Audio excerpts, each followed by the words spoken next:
If you or anyone you know is thinking about buying property in Arizona, send them this video immediately. 10 towns across the state are running out of water so fast that buying property there right now could be the worst financial mistake of their lives. By 2030, some of these places won't have enough water to support basic life, and the homes being sold today will be abandoned tomorrow. Wells are failing, cities are cutting off entire communities, and the people who bought in these areas are trapped with properties they can't sell. Starting at number 10, we have Scottsdale, where luxury golf course communities and resort developments have been expanding faster than the water supplies can possibly sustain them. This is supposed to be the pinnacle of Arizona living, but behind all that glamour, the water situation is becoming absolutely desperate, and city officials know it. Scottsdale has already cut off water deliveries to entire communities that were relying on the city as their source, and this is just the beginning of what's coming. Groundwater levels underneath the city are dropping at rates that have hydrologists sounding alarm bells, but new developments keep getting approved like nothing is wrong. Even though Scottsdale has some Colorado River rights through various agreements, the ongoing mega drought means those allocations are shrinking year after year with no end in sight. The city is trying to act like they have everything under control, but the math just doesn't add up when you look at supply versus demand. Every new luxury home, every new golf course, every new resort adds to the water burden in an area that's already stretched beyond its limits. The developers build and sell, pocket their profits, and move on, leaving future homeowners to deal with the consequences when the taps start running dry. Property values in Scottsdale are still high right now because most buyers don't understand the severity of the water crisis looming over them. But that ignorance won't last forever, and when the reality becomes undeniable, we're going to see a correction that wipes out billions in real estate value. The city keeps promoting itself as a destination for wealthy retirees and second home buyers, but they're not being honest about the water future. Ask yourself this: would you pay $2 million for a house that might not have water in 5 years? That's the gamble Scottsdale buyers are making right now. Some neighborhoods in Scottsdale are already seeing their wells go deeper and deeper as the water table drops, and the cost of drilling and maintaining these deeper wells is skyrocketing. When you're spending $50,000 or $60,000 just to access water, something is fundamentally broken with the whole system. Conservation measures like desert landscaping and water restrictions help on the margins, but they can't solve the core problem that there are simply too many people trying to live in a place without enough water. You can't conserve your way out of a deficit this massive. Scottsdale officials talk about innovative solutions and future water sources, but these are mostly vague promises with no concrete timelines or guaranteed funding. Meanwhile, construction continues at full speed, making the eventual crisis even worse when it finally hits with full force. If you're thinking about buying property in Scottsdale, you need to ask serious questions about where your water will actually come from in 5 or 10 years, and don't accept vague reassurances from developers or real estate agents. Get everything in writing, verify water rights independently, and understand that you're taking a massive risk. Number 9 is Queen Creek, one of the fastest growing towns in the entire country, which also happens to be one of the most water-stressed communities in Arizona. The population has absolutely exploded from just a few thousand residents to over 70,000 in less than 2 decades, but the water infrastructure hasn't kept pace at all. The town relies heavily on groundwater that's being pumped out far faster than nature can possibly replenish it through rainfall and underground flows. Wells are going deeper and deeper every year, and some projections show that certain areas could see domestic wells completely fail within the next few years. When your well goes dry, you're looking at tens of thousands of dollars to drill deeper. And that's assuming there's even water available at greater depths. In some parts of Queen Creek, people are already hitting bedrock, or unusable water, which means drilling deeper isn't even an option anymore. Queen Creek represents a pattern you'll see throughout this entire list. Towns approving massive housing developments based on water supplies that simply don't exist for the long term. The developers build their subdivisions, sell every house, and then move on to the next project while homeowners are left holding the bag. The town has tried to secure additional water sources and diversify their supply, but the reality is that every neighboring community is facing the same crisis and fighting over the same shrinking resources. There's no magic solution waiting in the wings, no untapped aquifer that's going to save everyone.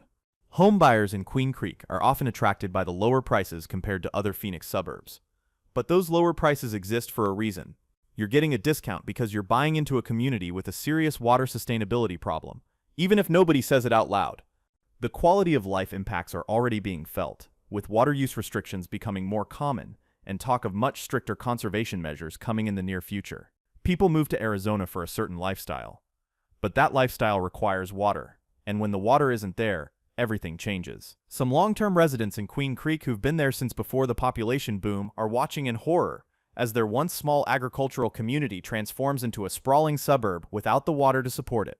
They've seen the water table drop dramatically over the years, and they know how this story ends. The schools, shopping centers, and infrastructure are all being built with the assumption that growth will continue indefinitely. But what happens when that growth has to stop because there's no water? You end up with overbuilt communities and plummeting property values. If you're considering Queen Creek, understand that you're essentially betting that some solution will materialize before the water runs out. And that's not a bet based on any solid evidence. It's pure hope, and hope is not a sound investment strategy when we're talking about your life savings. At number 8, we have Casa Grande, sitting right in the heart of Pinal County, where decades of intensive farming operations have drained the aquifers down to absolutely critical levels. This area has been agricultural for over a century, and all those decades of irrigation have taken a massive toll on underground water supplies. The groundwater table has dropped hundreds of feet in some areas around Casa Grande, turning what used to be productive farmland into dust because the cost of pumping water from such extreme depths became completely unsustainable. When farmers who've worked the land for generations are giving up, that tells you something serious is happening. The Central Arizona Project, canal allocations that Casa Grande relies on, have been repeatedly cut as Lake Mead and Lake Powell continue dropping to historically low levels.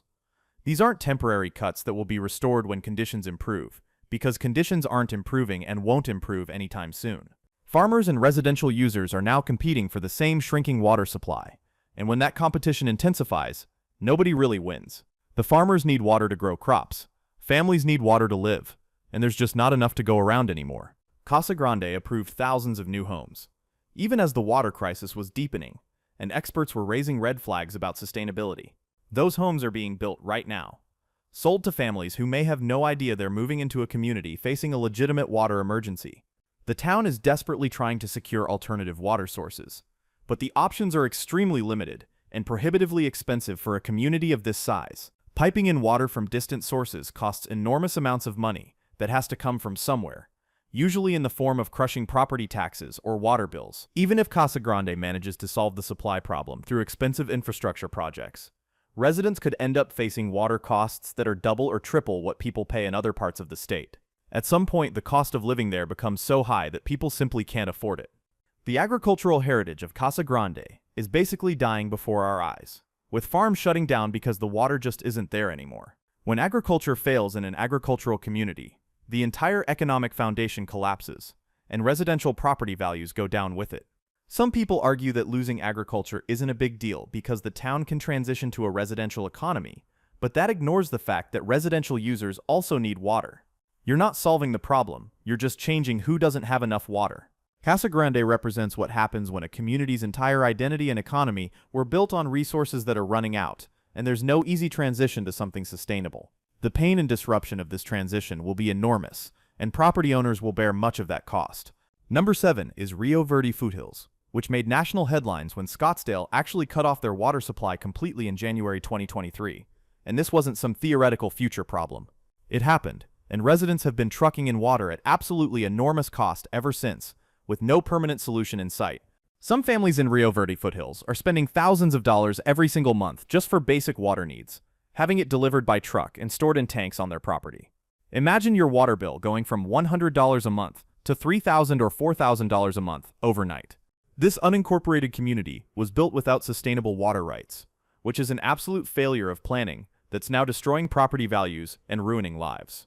Developers sold the desert dream without securing the most basic necessity for human survival, and somehow this was allowed to happen.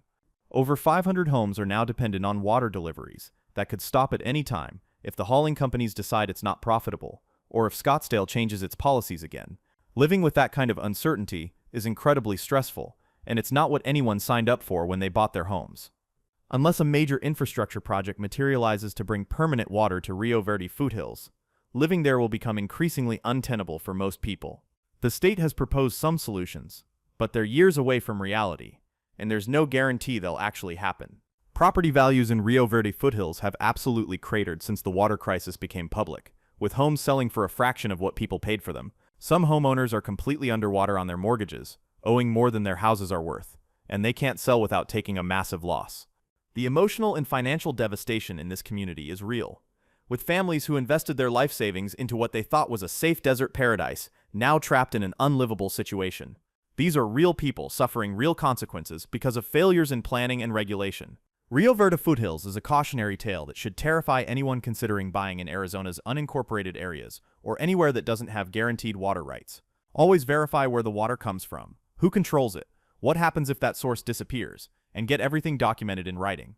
Don't trust verbal assurances from developers or real estate agents about water, because when the crisis hits, those assurances mean nothing, and you'll be the one left dealing with the consequences. Do your own research, hire your own water experts, and if anything seems uncertain, walk away from the deal. The Rio Verde foothills situation proves that water crises in Arizona aren't some distant future possibility, they're happening right now, and they can destroy your financial life in a matter of months. This is the reality of buying property in a desert state that's running out of water.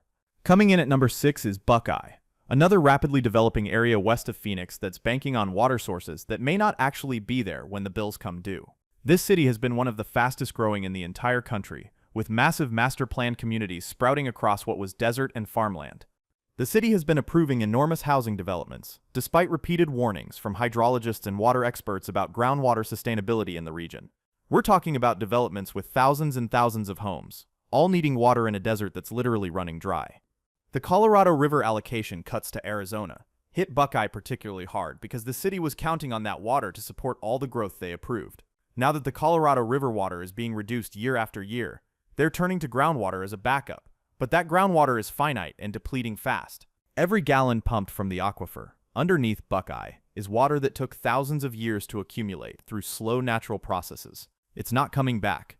Not in our lifetimes, not in our children's lifetimes, not in the next 1,000 years. Once it's gone, it's permanently gone. Buckeye officials keep insisting they have a comprehensive plan, and that new water sources will materialize through various agreements and projects.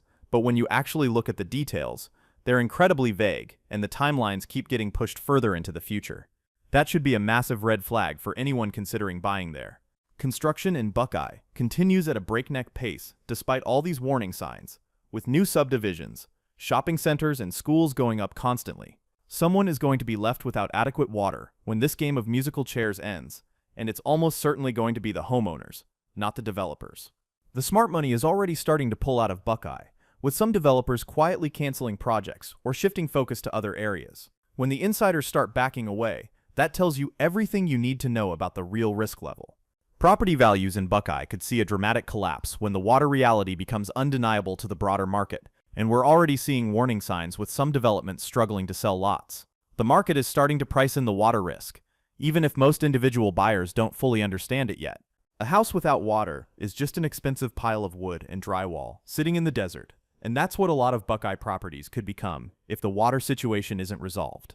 That's not an investment, that's a liability that will drain your finances for years. If you're looking at property in Buckeye, ask yourself why prices are so much lower than nearby areas with better water security. Because that discount exists for a very good reason. You're being offered a bargain on property that carries enormous hidden risks. Number 5 is Apache Junction, nestled at the base of the Superstition Mountains, in an area where the water table is dropping at rates that have local officials genuinely alarmed. This town has a unique charm that attracts retirees and people looking for affordable desert living, but the water situation underneath is anything but charming. The town depends on a combination of groundwater and Central Arizona project water, and both of these sources are under extreme stress right now. It's like having two sources of income and watching both of them shrink simultaneously, and when both your backup plans are failing, you really don't have a backup plan at all. As Lake Mead and Lake Powell continue dropping to historically low levels, Apache Junction's cap allocations face further cuts that will only get worse, while at the same time their groundwater aquifer continues to be overdrafted. The town is being squeezed from both directions with no relief in sight. The population in Apache Junction skews older, with many retirees on fixed incomes who absolutely cannot afford skyrocketing water costs, or the tens of thousands it takes to drill deeper wells. When water prices triple or quadruple, it's not just an inconvenience for people on Social Security. It could mean choosing between water and other necessities like medication. The town has implemented some conservation measures like restrictions on outdoor watering and incentives for desert landscaping. But these efforts are nowhere near enough to address the fundamental problem of too many people using too much water. Conservation helps on the margins, but can't solve structural deficits. You can take shorter showers, you can rip out your lawn, you can install every water-saving device imaginable, but at some point conservation can't make up for the fact that the underlying water sources are disappearing. There's a floor to how little water humans can use and still survive. Apache Junction's affordability has made it attractive to retirees looking to stretch their fixed incomes. But that affordability won't matter if water costs spiral out of control. A cheap house is not actually cheap if your utility bills become unmanageable. The community has a lot of mobile homes and older properties that would be extremely difficult to sell if the water crisis becomes more severe and public. When you're trying to sell a mobile home in a town that might not have water in 5 years, good luck finding a buyer at any price. The natural beauty and outdoor recreation opportunities around Apache Junction are major selling points, but none of that matters if you can't get reliable water to your home. You can't drink the scenery, and you can't shower in the mountain views. Apache Junction represents a community that's going to face some extremely difficult choices in the coming years, and those choices will directly impact property values and quality of life for everyone living there. The time to understand these risks is before you buy, not after. At number 4, we have Maricopa, another Pinal County community that's been hit with dramatic water cutbacks that are only getting worse. Pinal County is basically ground zero for Arizona's water crisis, and Maricopa sits right in the middle of it, which is absolutely the last place you want to be right now. The agricultural areas around Maricopa have been pumping groundwater for over a century to irrigate crops, and the aquifer underneath is now severely depleted as a direct result.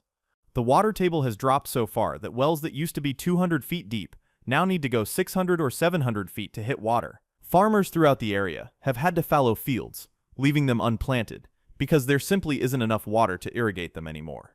These are farms that have been productive for generations, now turning into empty dirt because the water is gone and not coming back. New residential developments in Maricopa were approved based on water availability projections that assumed normal Colorado River flows and stable groundwater levels, and both of those assumptions have proven to be catastrophically wrong.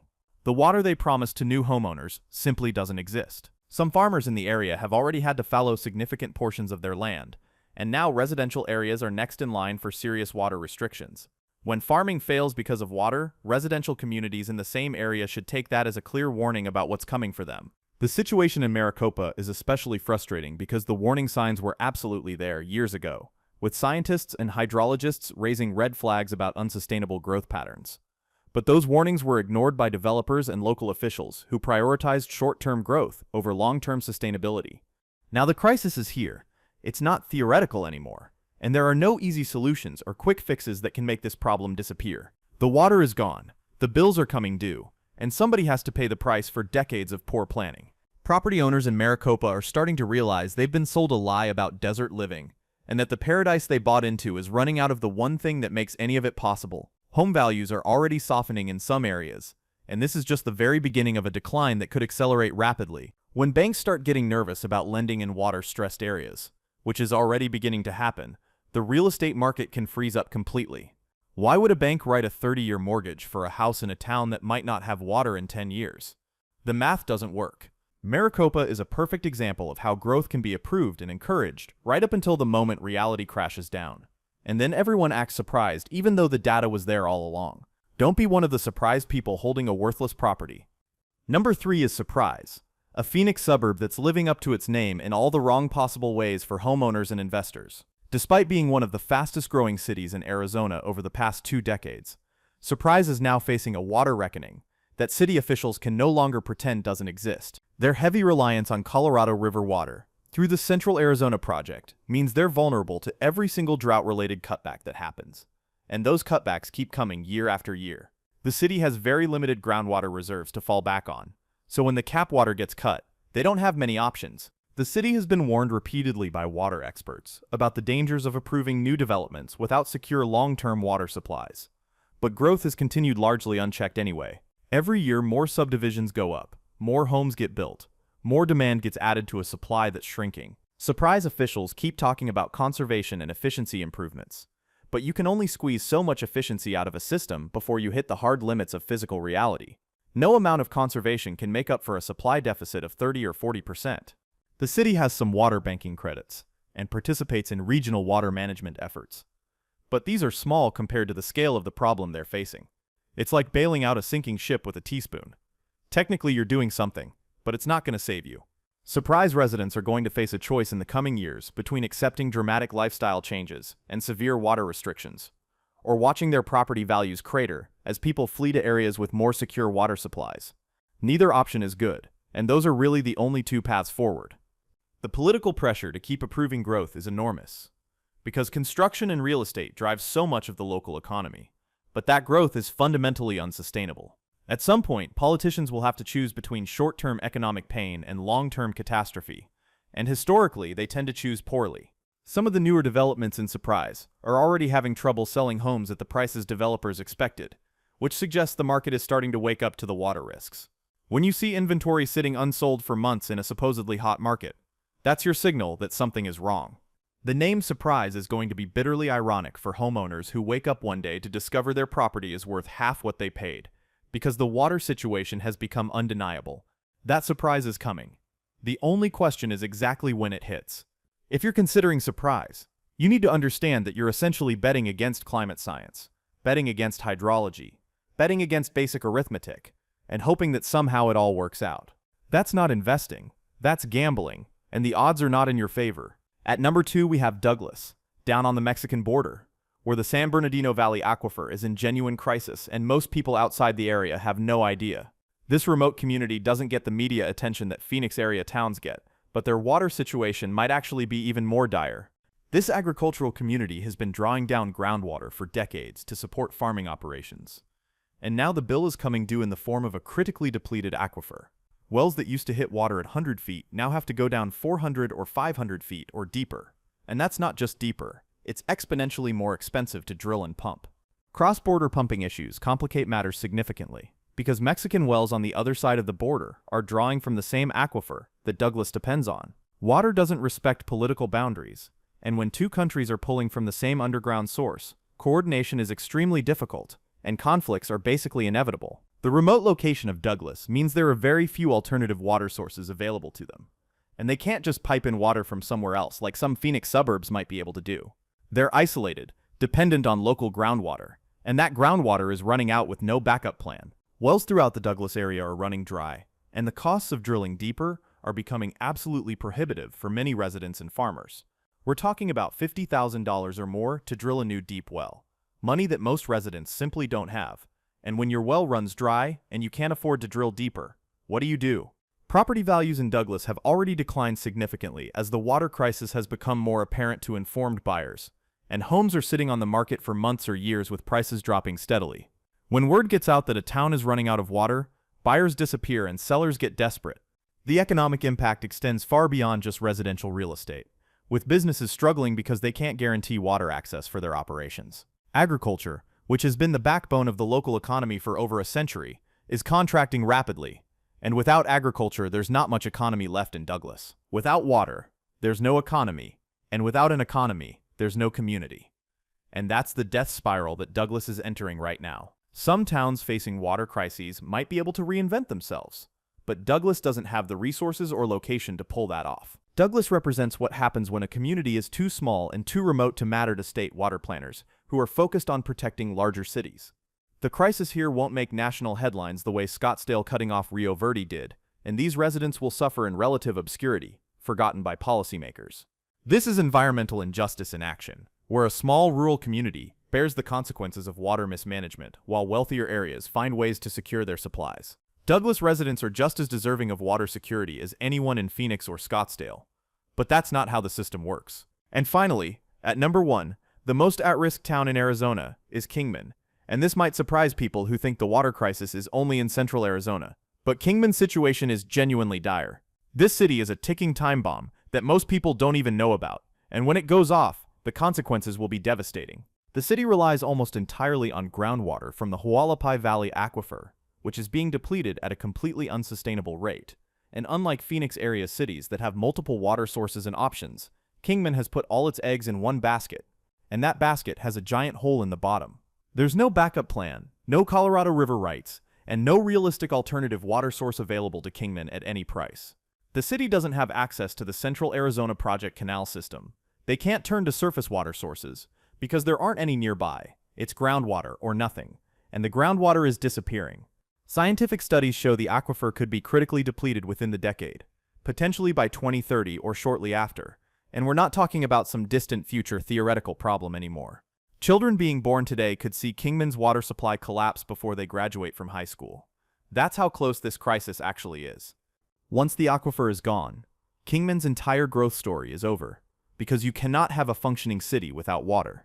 It's that simple. Every business, every school, every home, every aspect of normal life depends on water that's running out. And when it's gone, what happens to a city of 30,000 people? The city has continued approving new developments despite these dire warnings, setting up a scenario where property values could absolutely crater when the reality of the situation becomes undeniable to the broader market. New subdivisions are still being built right now. New commercial centers are still going up. The city is doubling down on growth just as the water supply is about to collapse. Kingman officials seem to be banking on some technological miracle or last-minute policy change that will save them. Maybe they think desalination will become cheap enough to pipe water hundreds of miles from California. Maybe they think cloud seeding will work. Maybe they're just praying for rain. None of these are realistic solutions based on current technology and economics. The aquifer recharge rate is a tiny fraction of what's being pumped out every single day. For every 100 gallons removed, maybe 1 gallon naturally reflows in from rain and snowmelt over time. That math doesn't work. You cannot run a deficit like that forever without consequences. Eventually, the account runs completely dry, and there's nothing left.